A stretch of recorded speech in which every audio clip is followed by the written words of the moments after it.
Hello everyone, welcome back to my channel interactive classes. आज हम लोग क्लास 10 एनसीईआरटी बुक का एक्सरसाइज 9.1 का क्वेश्चन नंबर 4 डिस्कस करेंगे। इसके पहले के क्वेश्चन 1, 2 और 3 हमने ऑलरेडी डिस्कस कर लिया है, जिसकी प्लेलिस्ट बना के मैंने ऑलरेडी डाल दी है। तो अगर आपने वो सारे क्वेश्चंस नहीं देखे हैं तो आप उस प्लेलिस्ट में जाके वो सारे क्वेश्चंस देख सकते हैं। So the question number 4 is the angle of elevation of top of the tower from a point on the ground. इस क्वेश्चन को हमें सॉल्व कैसे करना होगा, हमारी अप्रोच क्या होगी कि पहले हम इस पूरे जितने भी हमारा सेंटेंस लिखा है ये इस पूरे को हमें पढ़ना होगा और हमें डायग्राम बनाना होगा।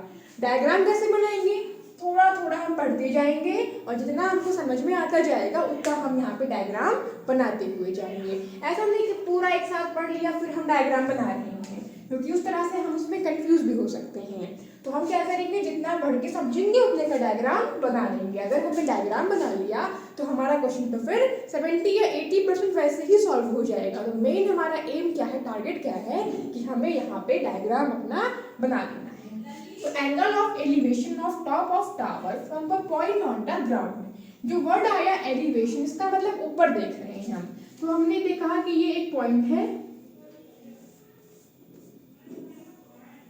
ग्राउंड पे हमने कोई पॉइंट ले लिया और इस पॉइंट से हमने क्या लिया, द एंगल ऑफ एलिवेशन लिया किसका, एक टावर का। ये हमने बनाया एक टावर और इस टावर का हम क्या ले रहे हैं, एलिवेशन। कहाँ से ले रहे हैं, from A point on the ground. Ground पे एक पॉइंट ले रहे हैं, तो मान लिया ये पॉइंट सी है।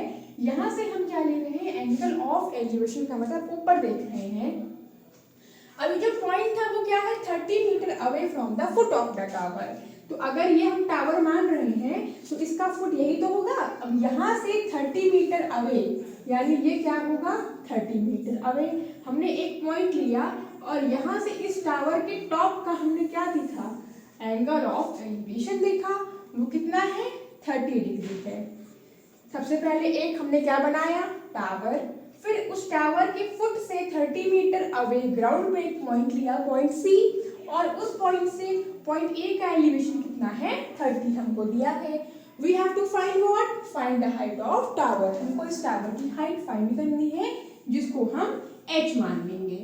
तो अब हम क्या देख रहे हैं कि ये एक राइट एंगल ट्रायंगल बन गया है, जिसमें हमको बेस ये दिया है।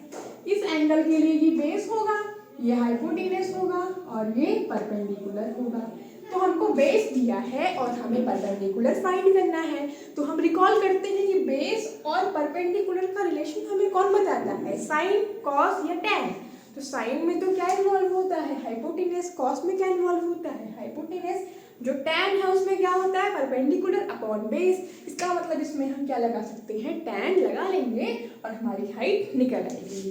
तो हम लोग क्या लिखेंगे, let A B be the tower.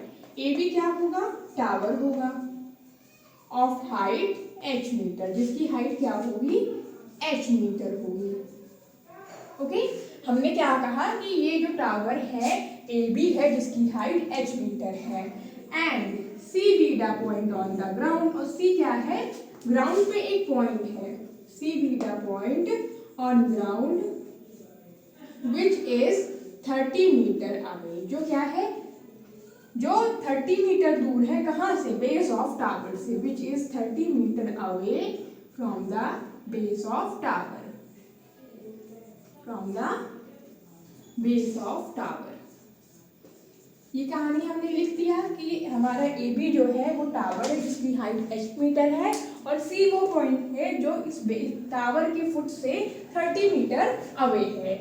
और इसी पॉइंट से हमने क्या लिया है, angle of elevation. C be the point on ground which is 30 metre away from the base of tower and from where, और जहां से हमने क्या लिया है, angle of elevation, and from where angle of elevation is taken, angle of elevation is taken. ये सब कहानी हमें लिख देनी होगी। अब हम क्या करेंगे, बस क्वेश्चन हमारा सॉल्व हो गया है। हम क्या लिखेंगे, in triangle A B C. हमारे ट्राइंगल ए बी सी में हम क्या लगाएंगे, टैन लगाएंगे। टैन 30 की वैल्यू परपेंडिकुलर अपॉन बेस। कौन है परपेंडिकुलर, हमने लिख लिया था, ए बी। बेस कौन है, बी सी है। ए बी की वैल्यू क्या है, h, और बेस की वैल्यू क्या है, 30 है। tan 30 की वैल्यू क्या होती है 1/√3 होती है। ये क्या है h/30। अगर 30 को यहाँ भेज देंगे 30 कहाँ पे आ जाएगा ऊपर आ जाएगा, और हम जानते हैं कि जो रूट होता है वो नीचे नहीं रहता है। तो कंजुगेट से मल्टीप्लाई कर देंगे 30√3 और ये √3 कितना होगा 3, तो कितना आ जाएगा 10√3 मीटर्स आ जाएगा। तो लास्ट में हम क्या लिख देंगे कि hence the height of the tower is